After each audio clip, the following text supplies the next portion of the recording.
Cili ishte momenti që ti një ditë vendose ta kthesh rrjetet sociale në favorin tënd, jo të përdorin ato ty, por ti përdor ato për të fituar të ardhurat. Domethënë si ndodhi që ta kalosh nga argëtimi në biznes? Atëherë, besoj që kjo nisi si një shaka e momentit, duke bë prova.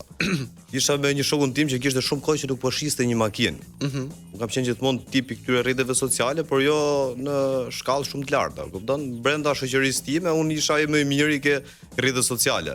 Dhe nisëm si lojë, nuk po shiste më, por tash ta shesu makinën ty se nuk e di ku e kisha pas vet. Atë si video prezantimi i makinës duke e prezantuar një person. Po. Dhe video parë ime që është bë në 2023-shin, në dhjetor. 2023-shin. Po, në 27 dhjetor i 12-2023 është bë video ime parë dhe ka arrit 215.000 shikueshmëri.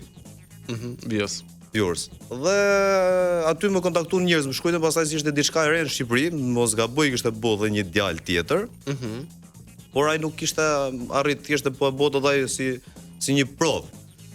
Dhe po më shkruajnë njerëzit, vlla do mbosh dhe mua një reklam si kjo, do unë duke shkruajt nga një njerëz serioz, si unë nuk kisha të bësha fare me rrjetet sociale, më thot mua, thosha unë, por nuk jam për reklama vlla, e mora si ofendim, kupton? Edhe nisa pastaj me 2-3 shok prap tjerë dhe u shkëputa, nuk e mendova si punë, nuk e mendoja sa të ardhur as sjell kjo punë, ose si do funksionoj. Si ishte edhe diçka e re, jo e provuar më parë. Por sot e kësaj dite jemi mirë, shqyr Zoti dhe